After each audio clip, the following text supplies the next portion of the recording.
So you want to catch more fish on a ribbon-tail worm this summer? In this video, I'm going to give you 3 tips on how to catch more fish on a ribbon-tail worm this summer. What's up guys? My name is Jacob Keenum, and on this channel, we do weekly vlogs as well as in-depth videos on how to help you catch more fish. In this video, we're going to talk about how you can use ribbon-tail worms to catch more bass in the summertime.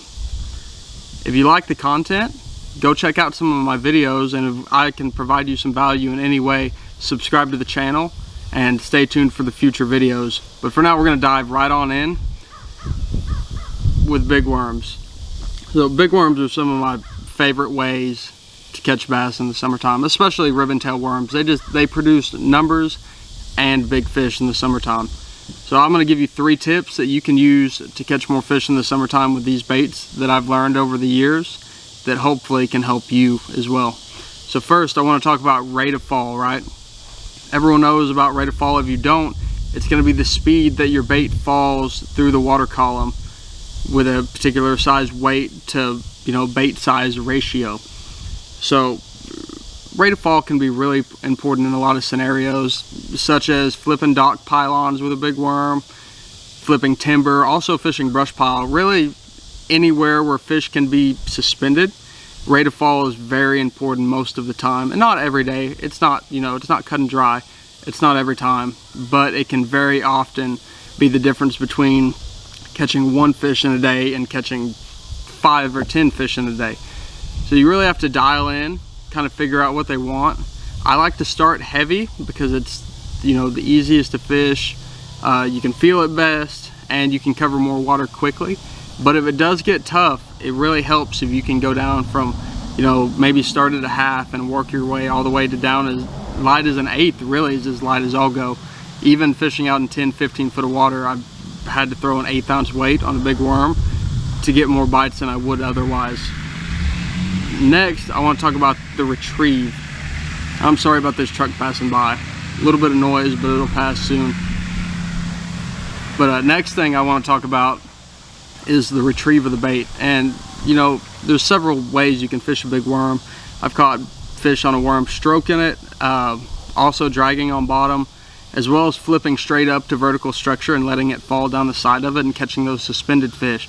So you really have to kind of dig into what kind of fish you're targeting at that specific time and fish it properly. So if I was going to go out and fish for fish in standing timber, I might be flipping directly to the timber in 15-20 foot of water, and those fish may only be 5 to 10 foot down.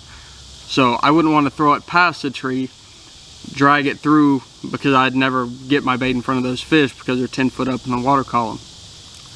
But if I'm out on a rock pile, I don't want to be throwing it out, bombing it right on their heads. I want to throw past them and drag it through it. So you really kind of have to dig in and pay attention and fish for the type of fish that you are targeting on a specific piece of structure. And the last thing I want to talk about is the size. There's a lot of different sizes, a lot of different brands. Everyone throws, my favorite's an Old Monster, Zoom Old Monster.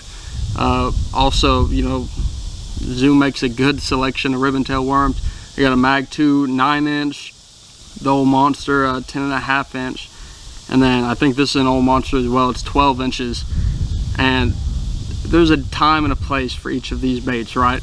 Like earlier in the year, I was catching fish on 12, 13-inch worms, right?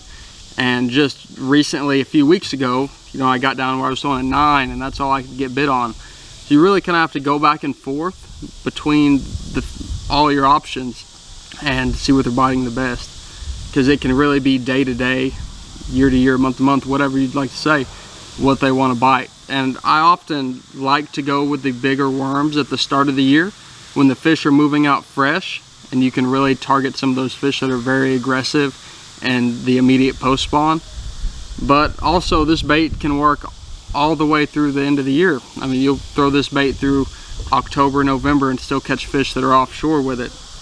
You just have to play around, see what's working best at that time.